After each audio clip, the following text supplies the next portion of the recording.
بناوی خوای گەورە سڵاوتان لەبێت بەڕێزان لە بەرنامەی ئەمڕۆ قسە لەسەر دواخستنی کۆبنەوەی لیژنەی ئەنجومەنی وەزیرانی عێراق بۆ دواخستنی موچە و چارەنووسی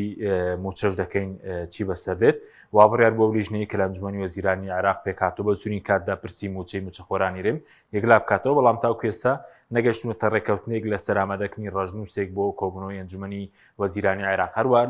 تشک دەخینە سەر جیاوازی ئەو ڕژنووسەی کە پێشکەش کراوە بۆ ڕێکەوتن هەم لەلایەن هەرێمەوە و هەم لەلایەن بەغداوە چی تێدایە وە لەسەر چی ناکۆکنەوە بۆ ناگەن بانجام بە سەبارەت بە فشاری نێودەوڵەتیی سەباز بکەی کە فشاری ئەمریکایە لەسەر عێراق لەسەر هەرێم وە سەبارەت بە پارتی ویکێتیش بەنیازی چین لە ڕووی سیاسیەوە لەگەڵ بەغداد ئەم پرسانە قسەی سەر دەکەین لەگەڵ هەرێک لە بەڕێزان محەممەد حسێن شارەزای بواری نەوتوزە و ئەندامی تۆڕی ئابووری ناسانی عێراق لە ستۆدیۆ هەروە لاوریشەوە کەسەرتی بجەوەر نووسەر و ڕۆژنامەنووس سوپاسی ئامادەبوونتان دەکەین زۆر بەخێربێن کاک محەممەد بەخێربن لە بەڕێستانەوە دەست پێ بکەین هۆکاری چی بوو کە بە بچوونی بەڕێز لیژنەوە زاریەکە نەیتوانی کۆبنەوەی دووەم ئەنجام بدات وا بڕیار بلە چوەش کاتژمێردامەیەک لا بکەنەوە ئەوانەی کە لە لیژنەکەدان بۆ خوێندنەوە بۆ پێکاتەی لیژنەکان ئەو دەسەڵاتیان هەیە بڵین بتوانن ڕژنووسێک ئامادە بکەن هەم عێراق و وام هەرێمیش پێڕازی بن سوپاس بۆ دەرفەتە کاسەکیم لە ڕاستیا بزەبت ئەو وردەکاریە نازانم کە بۆچی لیژنەکە ئەمڕۆ کۆنە بووە تەنیا ژۆکتۆ لە عەلامە بیستم کە کۆنە بووە تۆ بەڵام جارێ هەر ئەساسن ئیشی ئەم لیژنە بۆ ئەوەیە کە با بڵێن ڕەشنووسێکی مساوەمە دابڕێژێ لەسەر بنەمای هەردوو ڕەشنووسەکەی حکوومەتی هەرێم و حکوومەتی فیدراڵی عێراقیش و لەسەر بنەمای گوێگردن لە هەردوولا و بۆ ئەوەی ڕەشنووسێک دابڕێژێ کە لانی کەم بکرێ هەردوولا تۆزێک لە یەکتر نزیک بکاتەوە و خواست و نیگەرانیەکانی هەردوولاشی تیاجێ بکاتەوە اینجا ئەمە با بڵێن هی ئەوە نیە چارەسەر دروست بکەن یا چارەسەر فەرز بکەن ئەم لیژنە هی ئەوەیە مەحزەری ڕاپۆرتەکە دەن بە ئەنجومەنی وەزیران و ئەنجومەنی وەزیرانیش کۆبوونەوەیەکی تایبەتەکەن بۆ بڕیاردان لەسەر ئەم مەسەلە بەپێی ئەوەی کە ڕێکەوتن لەسەری دوایین جار بۆیە ئەگەر لیژنەکە فعلەن لە ئیشکردن بن ئەمڕۆ کۆبوونیان نەکردو ئەکرێ سبێنێ تەکمیلی کۆبوون ئەوەی لی دەخوێنرێتەوە ئەم لیژنەی بتوانێت ئەگەر هەرێم و بەغدا خۆیان نەتوانن لە بینی خوانێک لا بکەنەوە ئەم لیژنەیە بتوانێت لای بکاتەوە ڕەنگە ئەم لیژنە باشترین شت بێکە ئێستا لە بەردەستە بینیمان لە کۆبوونەوەی ئەنجومەنی وەزیران چارەسەر نەبوو کۆبوونەوەی ڕاستەوخۆ و مفۆزاتی ڕاستەوخۆی وەزارەتە پەیوەندیدارەکان بۆ دنەوە وەزارەتی مالیەی هەردوولا وەزارەتی نەوت و وەزارەتی سامانە سروشتیەکان نیانتوانی بگەنە سیغەیەکی هاوبەش یا با بڵێن بگەنە ڕەشنووسێک کە ڕەشنووسی مساوەمە بێ قابلیەتی ئەوەی تا بێ چارەسەری ناکۆکیەکان بکە ئەو بوو بینیمان هەردووکیان بە دوو ڕەشنووسی جیاواز و داواکاری و نیگەرانی و چارەسەرەکانی خۆیان ناخستە ڕوو بۆیە ئەم لیژنە ئەم با بڵێن باشترین شتەکە ئێستا لە بەردەست بێ و لە کۆبوونەوەی ئەخیرا دروستیان کرد بۆ ئەوەی تەبەن لەناو کۆبوونەوەکان نەگەشتنە نەتیجە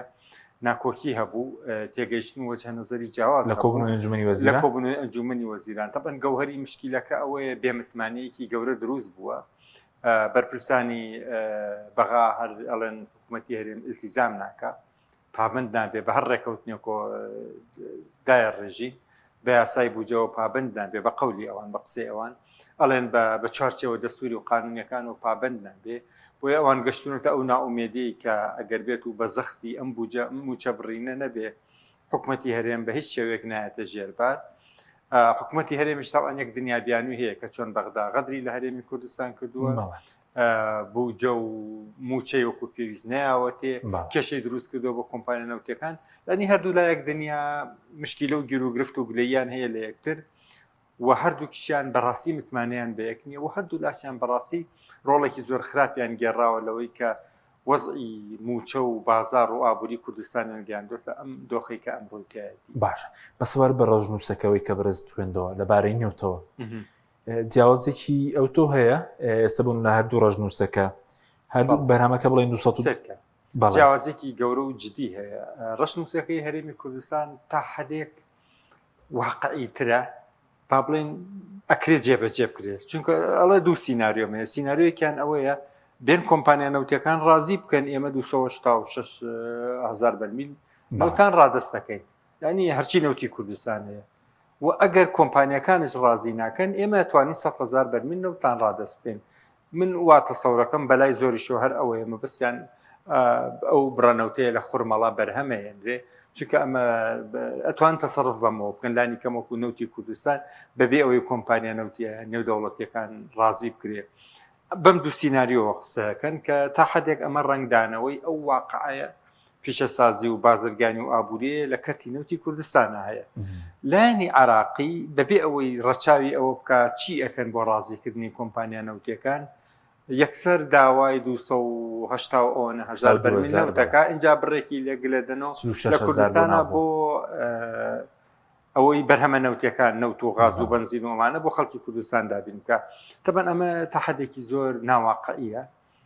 ناماقوڵێکی زۆری تێ پێش ئەوەی کۆمپانیا نەوتەکان ڕازی بکرێ قوت نییە لە کوردستانە بتوانێت 280,000 بەرمیل نەوت بەرهەم بێنێ. بەرەوەی ئەم نەوتە بەشێکی هی ئەو کۆمپانیانەیە و ئەگەر بەرهەمیش بێنرێ ئەو کۆمپانیانە دێن بەرهەمێنن. تۆ لەگەڵ کیا ڕێکەوی ئەگەر ئەو کۆمپانیانە ڕازی نەکەی، بۆیە ئەمە چۆن بڵێن مەحاڵە لە ڕێ ئەمەلیەوە مەحاڵە. $16 بۆ نەکردو $16 بۆ خەرجی بەرمیلێکنەوە، بەڵام کۆمپانیەکان هەر تەنها بۆ $16 ڕازی نابن، ئەڵەن ئەبێ زەمانێتێکمان بنێ کە فعلن ئەوم $16مان ئەدەنێ. ئەم کۆمپانیانە هەمویان ماوەیەکی زۆر ئیشیان کردووە نەوتیان بەرهەمێناوە داویانە بە حکوومەتی هەرێم پێش 25/3/2023 حکوومەتی هەرێم نەوتەکەی فرۆشتون پارەکەی خستۆتە خەزانەی خۆی و خواردوێتی و دینارێکی نیاوە بەم کۆمپانیانە. لە دوای ئەوە لە مەک 2 ساڵی ڕابردووە یەک بڕێکی نەوتیان بەرهەمێناوە داویانە بە وەزارەتی نەوتی عراق، هەم دیسان لە ڕێگەی هەرێم و داوێنە بە وەزارەتی نەوتی عێراق. ئێستا وەزارەتی نەوتی عێراق پارەیانەداتێ شایستەدارایەکانیانەداتێ نە حکوومەتی هەرێم شایستەدارایەکانیان درێ. بۆیە وەک چۆن حکوومەتی هەرێم هەولێر و بەغدا متمانیان بەیەک نییە، ئەو کۆمپانیانەش متمانیان بە هەردوو حکوومەتەکە نییە. ئەڵێن تا میکانیزمێکدا نەڕێژرێ تعریفی ئەوە بکە بە وازەحی حکوومەتی عێراق و وەزارەتی نەوت و وەزارەتی مالیە عێراق پابند بکە بەوەی لە کاتی خۆیان و هەموو مانگێک و بەڕێک و پێکی شایستەدارایەکانمان وەرەگرین لە دوای نردنی هەر ئینڤۆیسێک ئێمە ئیش ناکەین، نەوتیش بەرهەمبێنی نایخێنە بۆ ڕێی کوردستانەوە بۆ خۆمان لە بازاری سلێمانی و هەولێر و دهۆکای فرۆشید دەبڵێنەوە خاوەنی نەوتەکەن. طبعاً بە پێی عەقد و قانون و هەموو حساباتێک بەشێکی ئەو نەوتەی بەرهەمێنن بۆ خۆیانە هی کۆمپانیەکانە بەشێکشی بۆ کوردستانە و تر ئاوە. سپاسکەم دێمەوە خزمەت کاک سەرتیب، سوپاسی ئامادەبوونی بەڕێزیشت دەکەین. ئەگەر سەرەتا جەناب لە ڕووی سیاسیەوە لێت بپرسین بڵێن پێشتر هەڕەشە هەبوو لە کۆتای بڵێن ناوڕاستی مانگی 5 گرێ بەستی غازیە بوو لە کۆتایی مانگی 5 و ئەو بارودۆخەی لێ هاتە ئاراوە. ئێستا هیچ فشارێکی نێودوڵەتی هەیە لەسەر هەرێم و بەغدا یاخود لەسەر دەسەڵاتدارانی هەرێم بۆی کە لەگەڵ بەغدا بگەن بە ڕێکەوتن؟ پێم وایە هەر لێرە جارێکی کە لە بەرنمەیە کە 2 ڕۆژ 3 ڕۆژ دوای بەرهەمێنانی بە ئەو عەقدی کە غاز کرا لە ئەمریکا ئێمە گوتمان هیوادارین ئەم عەقدە نەبێتە سەبەبی گرفت و ماڵوێرانی بۆ خەڵکی کوردستان جارێکی دیکەوە. دوای ئەم عەقدە بە چەند ڕۆژێک ئیتر حکوومەتی عێراق بەر لە جەژن بوو، حکوومەتی عێراق موچەی نەنارد و هەرێمی کوردستان ڕوبەڕووی گرفتی نوێ بیەوە. ئەمە بەڵگەی ئەوەیە کە تەدەخلی ئیقلیمی هەیە و ئەو کاتە گوتمان ئێران ڕازی نابێت بەم باردۆخە و فشار دەکات بۆ ئەوەی هەرێم زیاتر لە قاڵبدەوە. پێم وایە ینی تێگەیشتێکی قەومی شۆڤینی لە بەغدا گەشەی کردووە فشار لە هەرێم بک بۆەوەی نەوت لە ژێر چنجی هەرێمی کوردستان دەربێنی و لە هەرێمی کوردستانیش لە بەرامبەر ئەم تەیارەی کە لە بەغداوە هەیە کە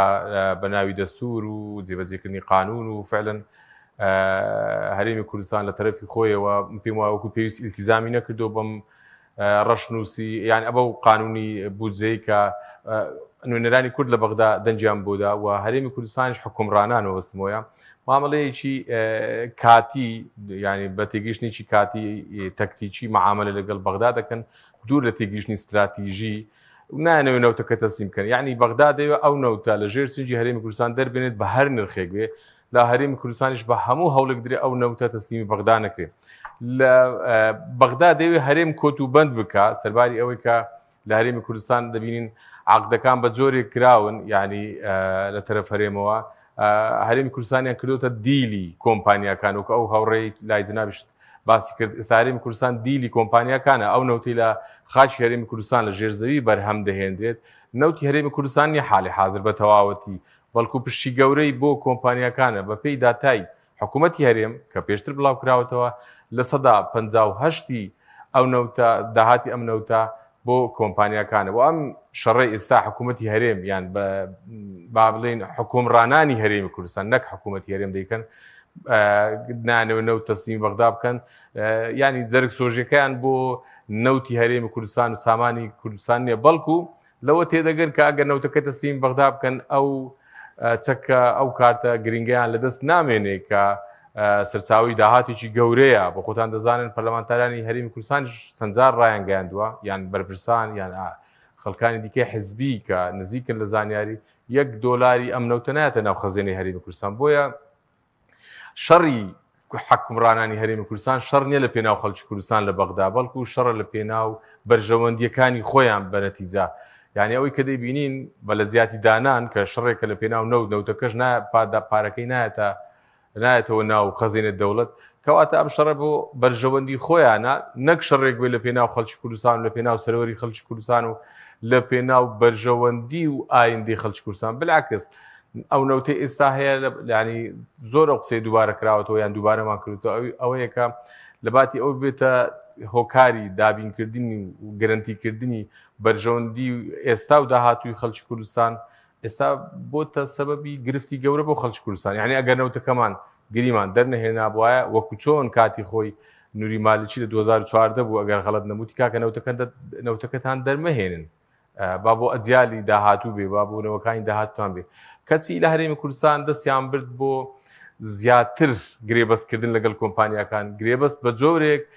یعنی هەرێمی کوردستان بۆ خۆی یا حکومڕانان بە خۆیان یعنی هەرێمی کوردستانیان کردە دیلی کۆمپانیەکان بۆیە ئێستا بەشێکی گەورەی مفاوەزاتی نێوان هەرێمی کوردستان و بەغدا کۆمپانیەکان دەیکەن یعنی ناچارن بۆ کۆبنەوەی کۆمپانیەکە بۆ کۆبنەوەی نێوان حکوومەتی هەرێم و بەغدا نوێنەری کۆمپانیەکان بێنن دابنیشن ڕازیان بکەن ئەوە یعنی چی یعنی ئەو نەوتە لە دەستی حکوومەتی هەرێمدا نەماوە ینی بە تەواوەتی بەڵکو بڕیاری گەورەی چارەنووسی پرسی نەوتی هەرێمی کوردستان ئێستا کەوتووە دەست کۆمپانیەکان و کۆمپانیانە حکوومەتی هەرێمیان بەستۆتەوە بە قانون کە ئەگەر بێت و مخالفەی ئەو عەقدانە بکەن دەبێت زەریبەی گەورە بدەن هەروەکو چۆن پێشتر لە محکەمەی پاریس و پێشتریش چەندین محکەمەی دیکە حکوومەتی هەرێم بە ملیارەها دۆلاری دۆڕاندووە باشە کاک سەرتیب ئەوەی کە باز دەکرێت ئەمریکیەکان گوایە لە ڕێی دکتۆر بەرهەمەوە پامێکیان گیان بێتە بەرپرسانی پارتی لەگەڵ بەغدا ڕێکەون هەر ناوەڕۆکی گفتوگۆکان بڵین لەگەڵ بەغدانا شەفافە بەس ئەوەی کە زانیاریت هەبێ خوێندنەوە هەبێ هەڕەشەیەک هەیە لەلایەن ئەمریکا بۆ سەر بەغدا و هەرێم بۆی کە ڕێکەوتن بکرێت واگەر بڵێن بە قسەی ئەمریکیەکان نەکەن لێکەوتەی دەبێت من پێم وایە هەمیشە بەرپرسانی هەرێم لێکدانەوەی هەڵەیان بۆ لێدوان و بۆ هەڵسوکەوتی بەرپرسانی دیکەی بیانی بە تایبەتش ئەمریکا هەیە یعنی وەختی ڕیفراندۆمەکە بە هەمان شێوە هەڵەی گەورەیان کرد لە وەختی عەقدی غازەکەی ئەوێ ڕۆژێری ساوەزیری خارجی ئەمریکا لێدوانەشیدا هەرێم عەقدی غاز گرنگە و هەرێمی کوردستان گرنگە و ئەمانەی کوردستان کەوتنە هەلە داوان و ینی بە هەڵە داچوون کە ئەمریکا عێراق بە هەرێمی کوردستان بگۆڕێتەوە کاکە ئێوە هەڵەن عێراق ساحێبی 4 میلیۆن ڕۆژانە بەرمیل نەوتە هەرێمی کوردستان ساحێبی 300,000 بەرمیلە طبعاً ئەو بە تۆ ناگۆڕێتەوە یعنی حتا لە سووریاش ئەم گرفتە ئێستا هەیە یعنی خەڵکانیش زۆر هیوایان لەسەر لێدوان و لەسەر قسەکانی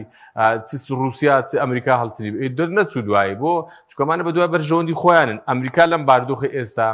دێتە بەغدا فشار لە هەردوو تەرەف دەکا بەڵام کە دێتە یعنی کە مەرحەلەی حەسم یەکلاییکردنەوە لای عێراق دەگرێت بۆ چونکە بەرژەوەندەکەی لەگەڵ عێراق زۆر گەورەیە و عێراق لە بیرمان نەچێت عێراق دەوڵەتێکی دەستوریە و عەلەمی هەیە و کورد لەوێ بەشدارە طبعاً لای بەغدا دەگرێت هەرێمی کوردستان ڕاستە هەرێمێکی دەستوریە بەڵام یەک دنیا گرێبەستی کردو لە دەرەوەی دەستور و دەستی ینی هەڵەی زۆر گەورەی کردووە لە ڕووی دەستوری و قانونیەوە ئەمریکان ناتوانێت دیفاع لەم بارودۆخە بکە ئەمە جگەلەوەی کەەوە بەرژەوەندەکانی ئەمریکا لە هەرێمی کوردستان نسبەتەن بە بەرژەوەندەکانی ئەمریکا لە عێراق زۆر کەمترە بۆیە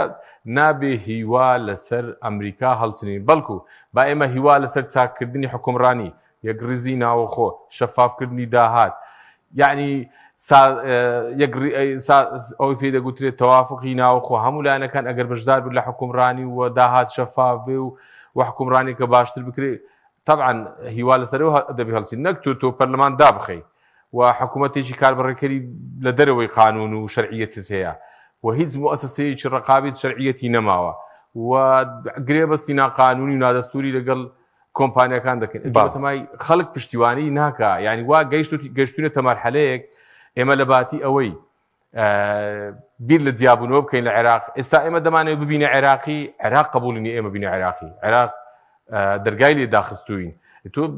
بۆ هەڕەشە لە بەغدا دەکەی کە تۆ کارتێک لە جیرفان نییە کە تۆ بەدیلێکت نییە کە تۆ ناتوانانی یەک مانگ موچەی هاوڵاتیانە ینی فەرمانبەرانی خۆت دابی بکەی کە تو هیچت نییە هەڕەشەت دەچی بۆیە بە نەتیجە پێم وایە بارودۆخی ئێستا خراپتر دەبێت چونکە ئەمانەی کوردستان لەوە تێگەیشتون بۆختەسەر تەرهیب و تەرغیبیان هەیە بۆ مانەوەی خۆیان یەک لە هۆکارەکانی هۆکارە زۆر سەرچیەکانی تەرهیب و تەرغیب پارەیە پارەیان لەدەست نەمێنێ بە دڵنیاییەوە ناتوان بەم شێوەی ئێستا حکومڕانی بکەن و دەست بەسەر هەموو شتێکدا بگرن و ینی حکومڕانی ئەغز بکەن. باڵێ سوپاس دەکەم دێمە خزمەت کاک محەممەد سەبارەت بەو ڕەشنووسەی کە باس کرد ئەوەی هەرێم و باغدا بەس هەردووکیان بڵێن بەرهەمێنان 282,000 بەرمیل ناوتە وایە بەغدا دەڵێ من 46 پێ دەدەم بۆ ناوخۆ هەرێم دەڵێ 65 بدە ینی جیاوازەکە 20,000 بەرمیل ئەمە دەبێت هۆی کە ڕێک نەکەون لە سەرنەوت یاخود پەیوەندی بە کۆمپانیەکانەوە بە قەناعەتی منەوە 20,000 جیاوازێ مشکلێکی هێندە گەورە نییە لەسەری بگەنە بنبەست و ئەگەر بێت و لەسەر شتەکانی کە ڕێبکەون بە ئاسانیەتوان تەجاوزی ئەوە بکەن جارە ئەساسەن حکوومەتی هەرێمی کوردستان خۆی زۆر بەلای وە مهم نییە نەوت و بنزین و گاز و ئەمانە بە سەری مەتعوم با بە خەڵکی کوردستان بەلایە گرنگ نییە نەیداوە کاکە ئەتۆسێکە لە تاریخی حکوومەتی هەرێمە لەوەتەی لە ساڵی 2014 لەوەتەی خۆی ئیداریکەتی نەوتی کوردستانەکە بەسەر بەخۆ لە بەغا تۆ بنزینی حکوومەتی هەرێم یا گازی حکوومەتی هەرێم بینیەوە بە سەری مەتعوم تۆزێکی زۆر کەم دابینەکەوش بەشی هەرە زۆری لە هەولێر و دهۆکە ئەوی بنزینێکی زۆر کوالڵەتی خراپە لە کاتێکا بنزیکە 750 دینار دابینەکە بۆ هەر لترێ بنزین ئەوە عێراقیەکان بە 450 دینار بۆیە ئێستا باوەڕ ناکەم من بێتە مشکلێکی گەورە بەڵام بەرپرسانی هەرێم پێداگریان لەسەرەوە کرد ئەگەر ئەو شتێکی لەو جۆرە هەیە بۆ ئەوەی بۆ پێداویستی ناوخۆیە بەکاربردننی ناوخۆ ئەبێ بدرێ بە مەسفاکانی کوردستان خۆیان تەسفی بکەن و ئەمانە قازانجی زۆر دەکەن ئێستا بۆ نمونە ئێستاگەر بەرمیلی باش 33 دلار دەکرێت پێیان دەدرێ ئەگەر پاڵاوگەیەکی پێشکەوت و یەک بەرمیل نەوت ئاوا بپاڵەوێت بۆ نمونە دەوروبەری چەند قازانجەکە وەچی لێبەر دەست دەکەوێت بۆ نمونە سەرکە لە بەرەوەی پاڵاوگەکان قودرەتی پاڵاوتنیان لەیکێک و بۆیکێکی کە جیاوازە تەکنیکی پاڵاوتنیان جیاوازە بەڵام عادەتەن کە پاڵاوگەیەک بەرمیلێک نەوتەکڕێت ئەی پاڵێوێ هەموو ئەو بەرمیلە نەوتە هەرچی لێ بەرهەم ئەهێنێت پارێکە و پارێکی باش و گرانیشەکە زیاتر لەو نەوتە خاوەی کە کڕیوێتی ئەنی ئەمە چۆنە بۆ نمونە ئێستا کە تۆ ئۆکەی بەرمیلێ نەوت ئەپاڵێورێ هەرە سوکترین و باشترین بەرهەمەکەی ئەوەیە کە غازی LPG لێ دروستەکرێت بنزینی تیارەی لێ دروستەکرێت اینجا ئەم بنزینی سۆپەر و محەسەن و عادی و ئەمانە اینجا گاز و اینجا خەڵتەکەی کە هەرە قورسەکەی کە با بڵێن کە شتێکی ئەوتۆ ناکە ئەوە نەوتە ڕەشەی لێ دروستەکرێت ئەوەی هێڤی فیول ئۆیلی پێڵێن بە زمانە تەکنیکەکە ئەمەش پارەیەکی زۆر باش و چاکەکە هەشتا هەر گرانتر لە نەوتی خاو خەڵتەیەکی ئەگەر لە دوای ئەوەش خەڵتەیە جارێکی کەس پاڵەوی تۆ شتێکی کە ئەنج ئەمە قیری لێ دروستەکرێ و ئەوانە ڤار و شتانیانی نەوت هەموو قازانجە ینی هیچی لێ فڕە نادرێتەوە ڕاستە پرۆسەکە ناوی پاڵاوتنە بەڵام ڕاستیە پاڵاوتن نیە هێندەی جاکردەوەی بەرهەمەکانە لێکتری اینجا ئەم لە قازانجەکە چۆنە مەسفاکانی کوردستان نرخی بەرمیلێ نەوتی کوردستانیان با بڵێن داناوە بە نزیکەی 33 دلار هەنێکی 29 دلار و هەرە گرانترینی ناگاتە 40 دلار کە نەوتی سەرسەنگە لەگەڵ نەوتی خورماڵە اینجا ئەمانە دێن بەرهەمە نەوتیەکان بە نرخێک ئەفرۆشنەوەکو ئەو مەسفانەی کە لە ئوردون و تورکیا و وڵاتانی تری شەرقلەوسەتە نەوتیان کڕیوە بە 70 دلار یا 80 دلار لە بازاڕی نێودەوڵەتیەکانە چونکە بڕێکی زۆری بەرهەمەنەوتەکانی کوردستان ئەنێدرێ لە تورکیا و لە سووریا و لە تاجیکستان و ئەفغانستان و پاکستان و دوبەیە فرۆشتێ ئەمانە بە نرخی بازارە فرۆشتێ یعنی ئەم مەسفانەی خۆمان بەرمیلە نەوتیان پێ ئەدرێت بەرمیلە نەوتی خاوی کوردستانیان پێ درێت لە باشترین حاڵەتە بە 36 دلار و هەنێ جار بە 28 دلاریش تەنانەت نەوتی ڕۆژئاوە سووریاش کە ئەهێنرێ ئەفرۆشرێ بە ئەمان بە 50% نرخی برند پیانە فرۆشتێ برند هەفتاوێ ئەمان بە 35 کڕن ئێستا شەر دێنەوە بەڵێ ئیسش تۆ زەکەت دێ بە زۆر کەم ینی دووقات خازن دەکە نزیکەی بەڵێ زیاد لە دووقات یعنی ئێستاگەر بەرمیلێگە و پاڵاوگانە بە 33 بکردنی 6 دلار زیاد لە 6 دلار سەرکە لەبەرەوە ئەمان دلار زیاتر قازان ئەمان وەکو ئەو کەسەی کە بە 70 دلار کڕیوێتی ئەیفرۆشن بۆ ئەو بە 70 کڕیوێتی هێشتا قازانجەکە ئەم بە 35 کڕیوێتی هەمان قازانج ناکە ینی معادلەکە یەکشتە بازارەکە یەکشتە ئەمانش کە لە دوبەی فرۆشن بە هەمان ئەو نرخەی فرۆشنکە مەسفایەک لە ئوردون پاڵاوکێت یا لە دوبەی خۆی پاڵاو ئەو 65,000 کە ئێستا عێراق دەڵێ 36,000 ئەگەر هەریم خۆی لەمە دو هەر لای خۆی بێ پێدەچێ بانزین وشە تەرزانێت چکە عێراق لە پەراوێزی ڕژنووسەکەش دەڵێ ئێمە ئامادە بووین هەموو نەوە وەربگرین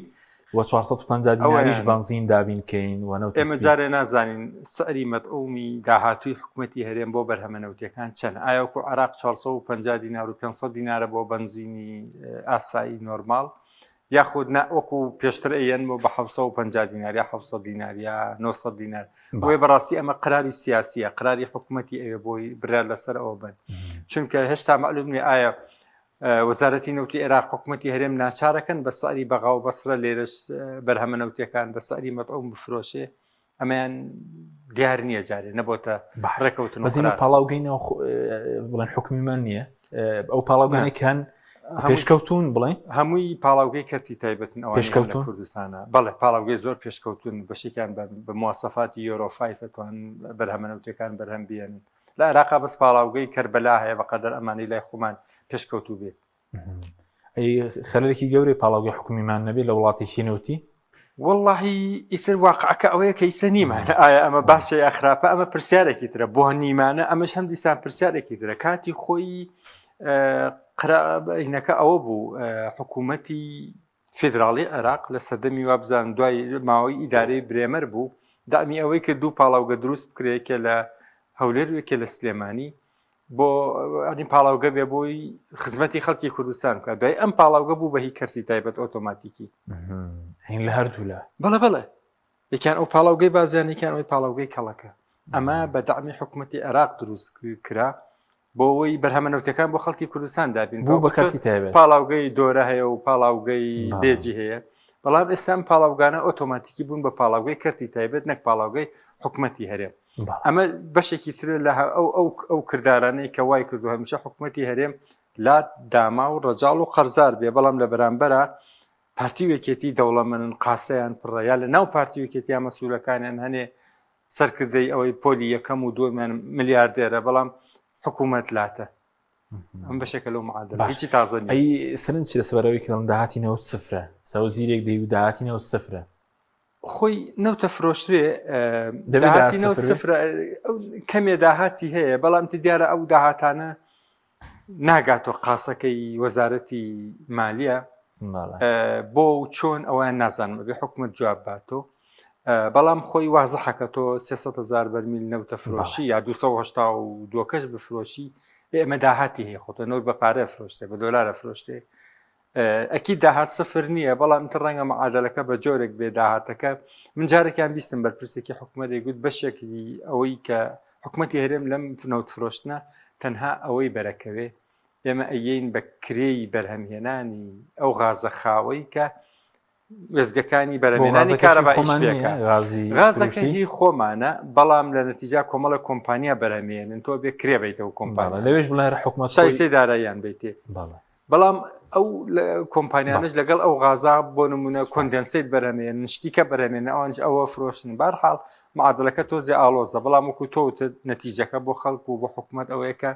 داهاتی نەوت سفر پارە نایەتە قاسەکەم دێمە خزمەت کاک سەرتیب سەبارەت بە ڕێکەوتن گەژبینی ڕێکەوتن بکرێ وهەندێک زانیاری هەبوو گوایە پارتی لە بەغدا بکشێتەوە باسی پەیوەندی تەلەفۆنی سەرۆکیەکێتی و بڵین سەرۆکی حکوومەتی ماوە بەسەرچوو دەکرێت دۆخەکە چی لێ بەسەردێ و ڕێکەوتن دەکرێت یاخود کشانەوە ڕوو دەدات؟ وایە ینی هەنگاوەکانی ئێستای لە هەرێمی کوردستان پلانیان بەرمەبنای پلان نییە، هەروەکو چۆن بەر لە جەژن کۆمەڵی قسەکرا دوای دەرکەوت هیچ پلانی بەدیل نییە بۆ مەسلەی کشانەوەش لە بەغدا خۆ پارتی بەتەنها ناکشێتەوە، پارتی بشێتەوە یەکێتی لێوەیە و ئەحزابی دیکە هەیە، بەشێکیان لە حکوومەتن بەشێکیان لە پەرلەمانیشن. بۆیە کورد لە بڕیاری کشانەوە یعنی مەسلەی کشانەوەی چێکە لەو گرفتە گەورانەی ئێستا بەردەمی کورد، یعنی پلانی بی کورد ئەگە قرار بێ کورد وەکو یەک وەحدا یعنی وەکو دەستەیەک لە بەغدا بڕیار بدا پێویستی بە چیە؟ پێویستی بە تەوافق و بە سازان و بە یەک دەنجی هەیە، یەک دەنگ نییە، بلعکس یعنی دوێنێ بزانم ئەندام پەرلەمانی چینەوەی نوێ شکایەتی لە حکوومەتی هەرێم کردووە لەسەر مەسەلەی کارەبا، ئەوە یعنی چی؟ یعنی پەرتەوازەیەکی زۆر لە بەغدا هەیە و بۆ پارتی ئێستا گرفتە بۆ چونکە یەکەم نەوتەکە هەموو لای ئەوە سەدا 97 وەک بڵاو کراوەتەوە لای ئەوە بەفەوزاتی نەوت لای ئەوە دوو حکوومەت ئەو هەژمونی بەسەردایە مەسلەی کشانەوە زیاتر ئەگەر قسەی لێ بکرێت ڕوو لە پارتیە، بەڵام پارتی پێدەچێ پلانی نەبێ باشەوە گریمان کشانەوە لە بەغدا، یعنی بە ئەندامی پەرلەمانەوە ئەندامێتی خۆی هەڵپەسارد و وەزیرەکانیان گەڕایەوە و بڕیاری بەشداری نەکردنیان لە هەڵبژاردندا دوایی خۆی بە پێویستمە کشانەوەی پارتی نییە لە بەغدا، ئێستا من پێویستمان بە دابینکردنی بووچە هەیە لە بەغدا، یعنی خەڵک زۆر ڕوو ینی سەرسام یاچی پێدەگوترێت تووشی شۆک نابێت کە پارتی لە بەغدا بکشێتەوە یان ئەسڵەن کورد لە بەغدا بکشێتەوە بەلایەوە گرنگ نەماوە. ئێستا گرنگ ئەوەیە کە ئەوان موچە دابین بکەن، ئەوان ئەگە بتوانن موچە دابین بکەن بەبێ بەغدا ئەو کاتە زۆر بەهێزترن لەوەی کە لە بەغدا بکشێنەوە، بەلعکس تۆ هەڕەشەت لە بەغدا کرد کارتی بەدیلت نەبوو لاوازتر بووی، تۆ لە بەغدا بکشێەوە و هیچ کارتی دیکەت نەبێ تۆ سوتای، یعنی بەغدا زیاتر پێدرێژی دەکات لە هەرێمی کوردستان، یعنی تۆ هێزیی پێشمەرگەی یەکگرتووت نەبێت، تۆ دابینکردنی موچەت نەبێت، تۆ پەرلەمانت نەبێ بڕیاردەوە وەکو مەرجەعی خەڵکی کوردستان، تۆ حزبە سیاسیەکان نەتوان بێ کۆدا بریشی، یعنی تۆ هێزت نییە، تۆ بەهێز نی و ئیزافەتەن بۆ ئەوەی کە کۆمەلگای نێودەوڵەتی یعنی ئەو دەوڵەتانەی کە نوێنەرایەتیان لە هەرێمی کوردستانەیە بار ناوێت لەم بارودۆخە ئێستا ناتوان دیفاع لێ بکەن، تۆ بە قسەی ئەوان نەکردوێت کاکە 2-3 ساڵە چەند ساڵە 4 ساڵە ئەمریکا زۆر بجددی داوان دەکات تکایان دەکە هێزی پێشمەرگەیەک بخەنەوە یەکی ناخەنەوە، بۆیە من پێم وایە پرسی کشانەوە لە بەغدا یعنی ئەرزشی نییە لە حەقیقەتدا. ڕاستە عێراق ئەو عێراق نییە کە ئێمە بڵین وڵاتێکی موسەساتیە و دەوڵەتی شەفافیەتە و دەوڵەتی قانونە شتیوانە، لە عێراق دووشت حکوم دەکە، یەکەمیان تەدەخولی ئیقلیمی کە دەزان ئێران زۆر دەستی درێژە لەوەدا، دووەمیش عقلیەتی شۆڤینی لە بەغدا تا وجودی هەیە، یعنی ئێمە دەزانین لە بەغدا ئەوانی حاکمن نخبەیەکی بەرژەوەندی خوازن لە بەغدا، ئەوانیش لەسەر بەرمەبنای دژایەتیکردنی قەزیەی قەومی کورد لە عێراق خۆیان بەهێز دەکەن بۆ هەڵبژاردن، یعنی چەندە ئەولانن چەند خۆیان پیشاندن دژی نردنی پارەم بۆ هەرێمی کوردستان، دژی ئەوەن کە دژی حکوومەتی هەرێم و بەقسەی خۆیان مخالەفاتی دەستوری هەرێمی کوردستان ئەوەندە دەیانوێت بکەنە موزایەدە بۆ هەڵبژاردن، بۆیە پێم وایە هەرێمی کوردستان باشترین چارەسەری و یعنی لەوەتەی هەرێم هەیە هەر هەموو ئەوانەی خوێندەوارن هەموو ئەوانەی خەمی ئەم وڵاتیان هەیە ڕوو لە قیادەی بڕیاردەری هەرێمی کوردستان دەکەن، یعنی سەرۆکی حیزبە بڕیاردەرەکانی هەرێمی کوردستان کە کورد ئێستا قیادەی نییە داوایان دەکرد کاکە وەرنەوە بگەڕنەوە سەر یەک مێزی گفتوگۆ لە ناوخۆ تەبعاً حکوومەتێکی شەفاف دابنێن، حکوومەتێکدا ینی حکومڕانیەک بکەن کە خەڵکەکە لێ تا ڕازی بی و دزی و گەندەڵی کەم ببێتەوە، ئەو نەوتەی دەربێ کاکە هەر با بزانین چەندە و چۆن دەفرۆشرێت هیچ شتێک دیار نیە کە تۆ ئەمانت نەبوو نابێ باسی ئەو بکەی هەڕەشە لە بەغدا بکەیت، تۆ هیچی لە جیرفان نەبوو، تۆ هیچی لە بار نەبوو، هەڕەشەکردن لە بەغدا لە باتی قازانجی لێ بکەیت زەرەری لێ دەکەیت. باشە کاک سەرتی پەیوەندی تەلەفۆنی مەسروور بارزانی و باڤڵ تاڵەبانی باز لەوە دەکرێت پەیوەندێکیان ئەنجام داوە، یەکێتی خۆی ڕۆڵی چیە لەو نێوەندا و خوێندنەوەی بۆ بکەی ینی پێشتر لە ساڵاتی یەکێتی بڵین لە 1/6 باڤڵ تاڵەبانی وتی تەلەفۆنی بۆ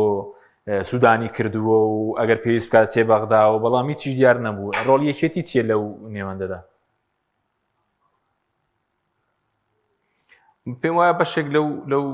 لێدوانە دەدرێن زیاتر ینی پەیوەندی بە بانگەشەی پێش هەڵبژاردنەوە هەیە، وم پێم وایە لەبەرەوەی حکوومەت پێک ناهاتوە ئێستا یەکێتی زۆر زیاتر دەیەوێ ینی وەکو معارزە دەردەکەوێت ینی معارزەی ئەم حکوومەتە دەردەکەوێت ڕاستێکەشی ئەو یەکێک لە گرفتەکانی یەکێتی هەمە حکوومەتە هەمیش وەکو معارزە دەردەکەوێت بۆ وەکو معارزە دەردەکەوێت لە برەوەی پارتی هەشبوونی بەسەر حکومڕانیدا هەیە پارتی کۆنتترۆلی جونگەکانی حکومڕانی کردووە لەبەر ئەوەی گرێبەستەکان هەمووی پارتی کردوێتی لەبەر ئەوەی دەتوانین بڵێن زۆربەی زۆری وەیچێتی ئاگدارە بە پێی قسەی خۆیان ینی ئەوانی بەرپرسن یعنی نەتیجەی ئەم گرێبەستان لەبەرەوەی پارتی ئیمزای کردووە سەرباری ئەوەی یەکێتی کاربەدەستی ئەنجومەنی وەزیران هەیە بۆیە ئێستا پارتی تەحمولی نەتیجەی ئەم گرێبەستان دەکات و پارتی بۆ خۆی ئێستا مفاوەزاتی نەوت لەگەڵ بەغدا دەکات یعنی ئەو وەفدەی کە دەستە بەغدا لە کاربەدەستانی هەرێمن لە کاربەدەستانی حکوومەتەن ئەو حکوومەتەی کە ناوێنراوە کاربڕێکرد بەڵام بەشێکش کۆمپانیاکانن یعنی ئالۆزێکی زۆر هەیە و خەڵکی کوردستان فەرمانبەران بوونەتە قوربانێکی زۆر گەورەی بەرژەوەندی حکومڕانە لە هەرێمی کوردستان و تێگەیشتن و عەقلێتی شۆڤینی لە بەغدا سەبارەت بە ژیانی خەڵک لە هەرێمی کوردستان یعنی نە بە عێراقیمان دەزانن نەتەعاملی عێراقیانەمان لەگەڵ دەکەن لە کوردستانیش ئەوانەی هەن دەستیان بەسەر جونگەکانی حکومڕانی و پارە و پول داگرتووە و لە پێناوی بەرژەوەندی خۆیان ئێستا شەڕ دەکەن من پێم وانییە ئەو شەڕی ئەوان دەکەن پەیوەندی بە ژیانی خەڵکی کوردستانەوە ژیانی خەڵکی کوردستان دەوڵەتێک ینی حکومڕانێکی شەفاف دادگایەکی سەربەخۆ پەرلەمانێکی ئەکتیڤ و هێزێکی پێشمەرگەی یەکگرت و یعنی خۆشگوزەرا یعنی ئەوەی کە دەبتە مای خۆشگوزەرانی ئەوانەی دەوێتن نەک ئەوەی ئێستا دەبینن و ڕخنەی زۆر توندی لێ دەگرین باشە بەس بۆ موچە چاوەڕێی چی دەکەی ئەو لیژنەیە پێکاتە و تا ئێستا ئەنجامەکانی دیارین لە ئەنجومەنی وەزیرانی عێراق هیچ نەریمەیەکەیە لەلایەن دەسەڵاتدارانی هەرێم یاخود ئێمە لە بەردەم چیدا نەگەر زیاتر موچە دووا بکەوێت چاوەڕێی تەقینەوەی جەماوەری بکەین یاخود بڵین دۆخەکە هەروە دەمێنێتەوە و خەڵک قبول دەکا ئەگەر تا 3 مانگیش بڕوە موچە هەردووا بکەوێت لە بەردەم چیداین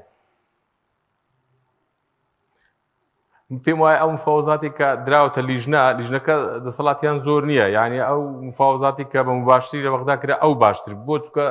خەڵکی تەکنیکی تێدا بوو کۆمپانیەکانی تێدا بوو حکوومەتی هەرێمی تێدا بوو حکوومەتی عێراق ئەوانیش لە تەرەفی خۆیان هەبوون ئەم لیژنەیە زیاتر بە تەسەوری من کات کوشتنە و چاوەڕێی حەلێکی سیاسی دەکەن و بۆ ئەوەی بتوان چارەسەری ئەم گرفتە بکەن سەبارەت بە مەسەلەی خۆپیشاندان من پێم وایە یعنی تووڕەیەکی زۆر لە شەقامی کوردستان هەیە بەڵام جموجۆڵ نییە جموجۆڵ بۆ نیە دەسەڵاتێکی خراپ و معارزەیەکی بێدەنگ هەیە معارزە خۆ ئێستا ڕۆڵی خراپترە لە دەسەڵات لەم بارودۆخی ئێستا یعنی بەداخەوەم قسەی دەکەم معارزە ئێستا کە یعنی دەسەڵات داران چەند بوونەتە مایەی بێئومێدکردنی خەڵک کە حکومڕانی باش نابێت ئەوەندە معارزە بووتە مایەی بێئومێدکردنی خەڵک کە بەدیل نییە یعنی هاوڵاتی بۆ هەڵبژاردی داهاتوو ڕوبەڕووی واقعیشی زۆر تاڵتر دەبێتەوە لە ڕابردوو بۆ چونکە نازانین دەنگ بداتە چی ئەگەر قرارە دەنگ بداتە معارزە نازانین دەنگ بداتە کام معارزە یعنی حقیقەتە ئەو قسەی کە ئێستا دەیکەم پێم ناخۆشە دەیکەم بەڵام معارزەی کوردستان زیاتر دەنگە دەنجی سەرتۆڕی کۆمەڵایەتیە بەیاننامەی سەرتۆڕی کۆمەڵایەتیە نەک کردداری عملی باشە بەس خەڵک پێ دوای هەروە ینی دەسەڵاتدارن چکە سوودیان لە بێدەنگە بینی و هەروە دەمێنێتەوە بێدەنگی خەڵک ئەگەر معارزەش بڵێن کەم و کوڕی هەبێت کەم و کورتی هەیە دەتوان تا سەر ینی چارەسەرێک نەدۆزرێتەوە بۆ پرسی موچە من پێم وایە ئەم باردۆخە درێژە دەچێشێت لەبەرەوەی هەم لە بەغدا خواستێک هەیە بۆ کۆتوبەندکردن و بۆ جڵەوگیرکردنی هەرێمی کوردستان هەم لە هەرێمی کوردستانیش خواستێکی زۆر جددی هەیە بۆ ئەوەی کە مەسلەی نەوت تەسلیمی بەغدا نەکرێت و ئەمە ینی ئەمە بە یەکدادان دروست دەکات دژبەیەکن ئەم دوو بیرکردنەوەیە ینی ڕێژەی گەیشتنە نەتیجە زۆر کەم دەکاتەوە سەبارەت بە مەسلەی بێدەنگبوون و بێدەنگنەبوونی خەڵک پێم وایە ئەزمونمان دوور درێژە و ئەو حکومڕانی ئێستا لە هەرێمی کوردستان هەیە بڕای قەت بە دیموکراسی نەبووە و بڕواشی بەوە نیە کە خەڵک بێتە سەرجادە گوێ لێ بگرێت هەندێک جاریش خەڵک هاوار دەکا بەڵام ئەوان خۆیان لێ کەڕ دەکەن باشە وەکو دوا پرسیارم بۆ بەڕێزت دادگای فدراڵی جواب بڕیار هەفتەی داهاتوو کۆبێتەوە لەسەر داواکاری بڵێن ژمارەیەک دوو سکاڵا پێشکەشکراوە بۆ موچە پێشبین دەکرێت بەبێ ڕێکەوتنی هەرێم و بەغدا فەرمانێک دەربکا موچە بۆ هەرێم بێت تاوەکو ڕێک دەکەون هیچ پێشبینی کراوە نەخێر لەبەرەوەی دەوڵەتی قوڵ لە بەغدا لە دەستی شیعەیە و لە دەستی ئەوانەی کەم فەوزات سیاسیەکە دەکەن و دادگای فیدرالیش بەشێکە لەم دامەزراوەی یعنی لە دەسەڵاتی قوڵ لە دەوڵەتی قوڵ لە بەغدایە و ئەوانش چاوەڕێی گلۆپی سەوز دەکەن لە دەسەڵاتدارانی بەغدا و دەسەڵاتدارانی بەغدا وەکو باسمان کرد بە تەکید لەژێر کاریگەری وڵاتانی ئیقلیمیدایە و عەقڵیەتی شۆڤینی عەقڵیەتی جڵەوگیرکردنی هەرێمی کوردستانی زۆر لە برە و لە گەشەکردنا. بەڵێ سوپاس دەکەین کاک سەرتیب جۆهر کە لە هەولێر یعنی بە نەتیجە دادگای فیدرال چاوەڕێی اتفاقی سیاسیە. بەڵێ سوپاس دەکەین کاک سەرتیب کە لەگەڵمان بووی لە هەولێرەوە. کاک محەممەد چەند قوڵێکێکمان ماوە بۆ بەڕێزت سەبارەت بە کۆمپانی نێوتیەکان ئێستا دیارە ئەوان ینی مەرجیان چییە بۆی کە بەڕێک بکەون ڕێکەوتن بکرێت لە بینی هەرێم و بەغداد تەناوەیە کە شایستەکانیان مسۆگەر کرد بێت خەرجی نێوتیان پێ بدرێت ئەوە دروست بکە داوای قەرزەکانیشان دەکەن 1 میلیارد دلار. بەڵێ ئەوان داوای قەرزەکانیانەکەن و داوای مسۆگەرکردنی شایستەدارایەکانیانەکەن داوای داڕستنی ئالێتێکەکەن بۆی شایستەدارایەکانیان نەفەوتێ لە کاتی خۆیان هەموو مانگێک وەری بگرن داوای ڕێکەوتنەکەن لەسەر تێرمەکانی ڕۆڵی ئەو کۆمپانیا ناوبژیوانەیە ناوی ودمەکە زێنە ئەوەی دێت کە بڕیارەدا لە فلان کێڵگا چەند هزار بەرمیل نەوت بەرهەمێنراوە چەند پارە خەرج کراوە تێچووی بەرهەمێنان چەنە تێچووی هەناردەکردن چەنە شایستەی دارایی ئەو کۆمپانیا چەنە و داهاتی عێراق کوردستان بۆ خەزێنەی گشتی چەنە لەسەر ئەوەش داوای ڕێکەوتنێکی وازەحەکە و دەسڵاتی ئەو کۆمپانیا ڕاوێژکارێکە وەکو ناوبژیوان لە بینی هەرسێ لە ڕۆڵە گێڕێ ئەبێ دەسڵاتەکانی ئەوەش دیاری بکرێ بە جۆرێکە مەجای تەلاعوبکردنی نەبێت چونکە هەنەجار تەفسیرکردن و تعریفکردنی تێرمێک یا بەندێک لە ناو گرێبەستی یەکێک لەو کۆمپانیانە یا لە ڕۆڵی یەکێک لەو کۆمپانیانە ئەکرێوا بکە کۆتاداهاتی ئەو کۆمپانیا لە کۆتایی مانگەکە کەم ببێتەوە یا زۆر ببێتەوە بۆیە ئەوان داوای ڕێکەوتنێکی کۆنکریتیەکەن پێش ئەوەی دەستکەن بە بەرهەمێنانی نەوت و داواش ئەکەن زمانێکی قانونی هەبێت کە وەزارەتی مالیە پابند بکە بەوەی کە موچیان ئەداتێ تەنانەت هەنێجار داوای ئەوەشیانە کرد وەکو پێشوەخت سولفە شتێک پاریان بدرێتێ پێش ئەوەی دەست بکەن بەوەی کە نەوت بەرهەم بێن و نەوت خەنە ناو بۆ ڕێکەوە. باش بە سندێک زانیاری هەیە پێشتر ڕۆژنامەنووسێک باسی کردبوو ئێستا 100,000 بە بۆری بنێت لێ بۆ هەرێم گوایە لایەنە شعکان باسییان کردبوو دەتوانرێت دەمە بکرێت ینی بچێتە تورکیا بە بۆری 100,000 نەگاتە بەندەری جەیهانی تورکیا دەکرێمە بکرێت لە ڕووی تەکنیکیەوە مەبەستن یعنی چۆن بکرێتە بۆ ڕێکەوە بۆ تورکیا بەستنچێ بۆ بەندەری بەڵێ ئێستا بۆ نمونە گوایە ئێستا هەناردە بکرێت بۆ تورکیا لە ڕێی بۆریەوە بەڵام هەر لە ناوخۆی تورکیا ینی مامەڵی پێوە بکرێن نەگاتە بەندەری جیان نازانم لە ڕووی تەکنیکیەوە مەوسم لە ڕووی تەکنیکیەوە تەبعاً نەوتی کوردستان بە بۆڕی کوردستان ئەڕات تا ئەوەی پەمپستیشنەکەی فیشخابوور لە فیشخابوورۆ ئەو پەمپستیشنە جوین بۆتە بۆڕی نەوتی عێراق تورکیاوە ئەم بۆڕێ ئیتر لە فیشخابوور و هەتا سەر دەریای ناوەڕاست لە هەر کوێیەکە دەتوانی لێ دەرکرد لەژێر کۆنتترۆڵی هێزانەکانی تورکایە ئەی بۆنە باشە بە سەبارەت بە داهاتی ناوخۆش ئەو لە نەوت باسمان کرد لێک دوورن سەبارەت بە داهاتی ناوخۆ بەغداد داوای 200 میلیاری مانگانە دەکات خۆی لە وەرەقەکەی هەرێمە تعریفی نەکردووە چەندێکەوە ئەبێ چەند بێت و چەندی تەسلیم کارە 150 تەسلیمەکەین هەر چەندێک بێ 150 تەسلیمەکەین ئاخر جار هەرێم تەسلیمی کردووە بزانم 48 میلیارد تەسلیم کرد یعنی بە پێی حساباتی هەرێم داهاتی ناوخۆ 96 میلیارد بۆ 48 تەسلیم کردووە لەسەر بەغدا ئەڵێ ئەبێ 150 تەسلیم کەی بەڵام ناوێ ئەم 150 لە 200 میلیارد کەمتر بێ ینی لەو حاڵەتە ئەبێ داهاتی هەرێم ناوخۆی هەرێم یا داهاتە نانەوتەکانی هەرێم 400 میلیارد دینار بێ کە ئەمە تۆزێک زیادە ڕۆیی تایە تەحەدێکی لە پەراویزەکە نووسیانە گویا بە پێی راپۆرتی دیوانی چاودێری دارایی عێراق و هەرێم کە کردویانە ساڵی ڕابردوو بە تێگەڕا 391 میلیارد داهاتی ناوخۆی هەرێم بووە ینی لە پەراوێزی بڵێن ڕەژنووسەکەی حکوومەتی عێراقی باسی دەکات تێگەم لەوە بەڵام سێرکرد داهاتی ناوخۆ مەرجنی هەموو مانگەوەکو یەکوا بێ هەنێجار لە کۆتایی ساڵا زیاترە بێ بەهۆی هەنێ حسابات و کاتی باچکۆکردنەوە هەنێجار کەمترە بێ جاری وایە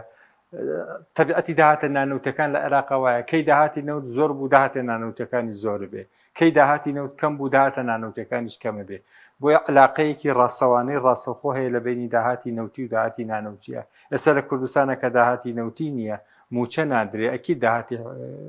حکوومەتیش کەمە بۆیە بەس جەنابەت بڕات بەوە هەیە کە دەڵێن 160 میلیارد بەردەستە ینی ئێستا لە